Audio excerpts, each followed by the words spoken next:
Hello, I'm Jashikins, and I should really be asleep, but I figure these videos are nice, short, easy to do, so I can live through it. I just really haven't felt awake for a day or two. I've been busy with actually real life stuff and not blog stuff. So I would have gotten much further along on a fanfic I'm working on, and except for I think 1 week, I've been able to manage one chapter per week for it, but it was like work on the fanfic or catch up on some sleep. And I caught up on some sleep. And unfortunately, I woke up in my dream when I lost my waffles. I don't know. It was a dream, and there was breakfast, and I was deciding which food to get, and I lost my waffles. It's won't make much sense in context either. So let's actually get started with this thing. Oh, and I'm not able to drink coffee right now just because it seems I've had some minor acid reflux. So if I'm not my usual bubbly self, it's because I have a lack of coffee. Anyways, if you haven't been scared off by all of that, let's get started with the show.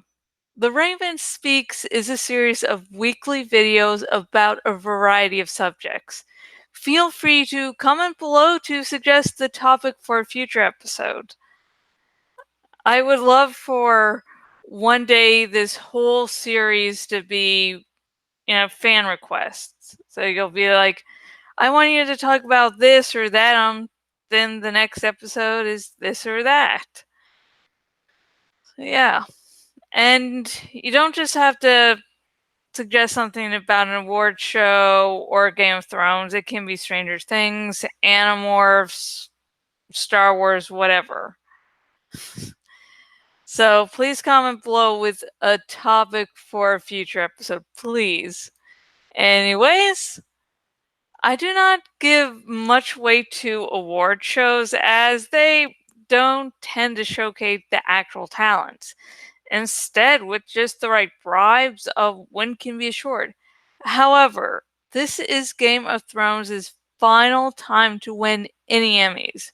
So I decided to chime in with my unwanted opinions on a majority of things I'd like the show to win. For the purposes of this video, I won't be looking at any other shows that have Emmy nominations this year. Part 1. Wish Ian Glenn had a nomination. Ian Glenn, who played Sir Jorah Mormont, is one of the few actors on the show that has both survived up until season 8 and has given a solid performance every season. This is even when he hasn't been given that much material to work with. In the final season of Game of Thrones, he gave his all, and every scene with him was wonderful. At least Jorah was given one scene where he was able to talk with Daenerys privately. I really missed the acting between Ian and Emilia Clarke in season 7.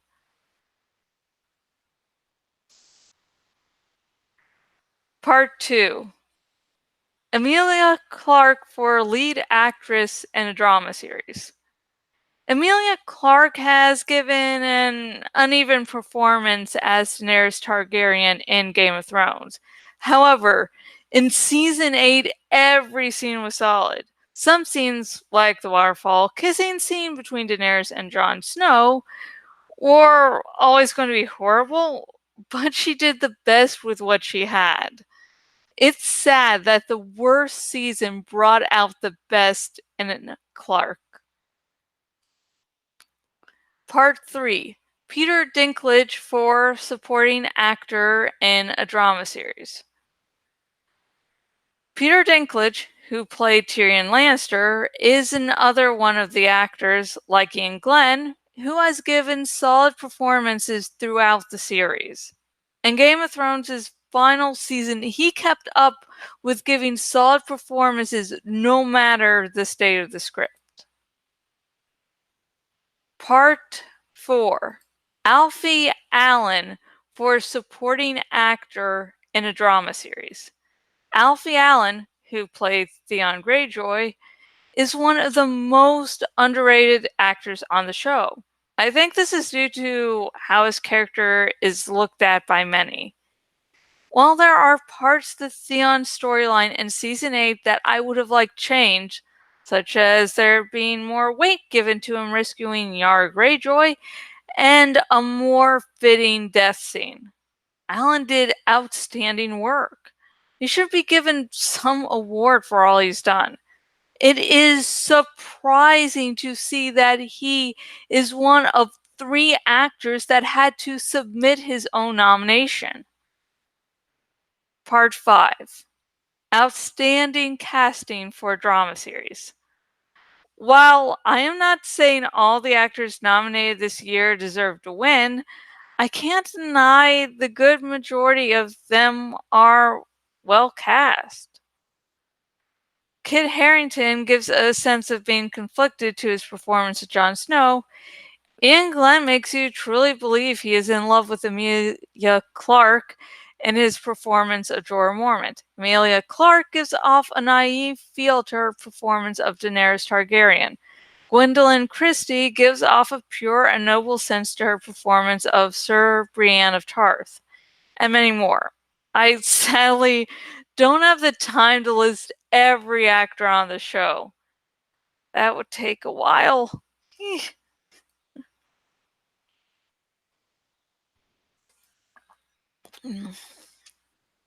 Part 6. Outstanding cinematography. I can't read. I need coffee, but I can't have coffee.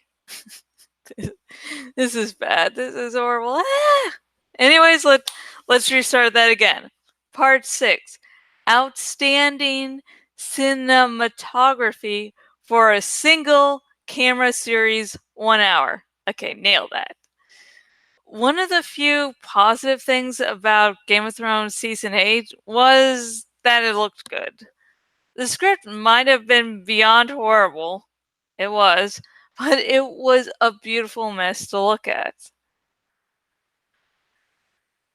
Part 7.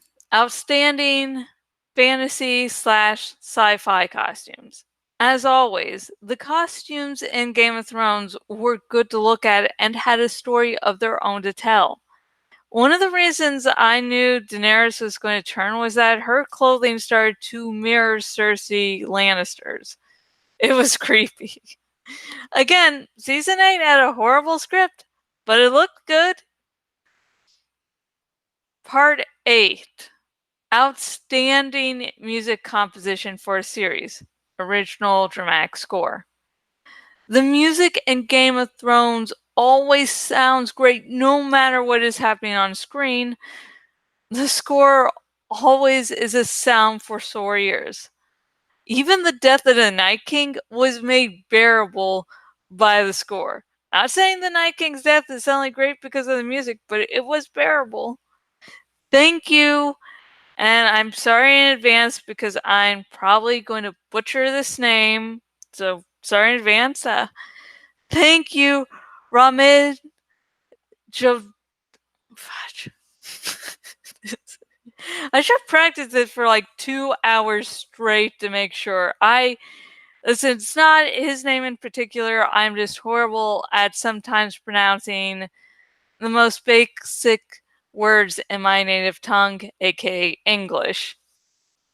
I remember Tobias. I think I used to pronounce it Tobias or something. So it's not just. So yeah, okay. Let's start this again. So now in flashbacks of podcast play I was in. Just never mind that. That's a funny story for another day. Let's try this again. Thank you, Ramin Jawadi, for helping make the final season of Game of Thrones bearable, and I can't wait to hear more of your work in Westworld. I actually think I like his music more in Westworld than in Game of Thrones, and that's probably means I don't have to worry about anything because, yeah, people are not going to be happy to hear about that, probably. Anyways,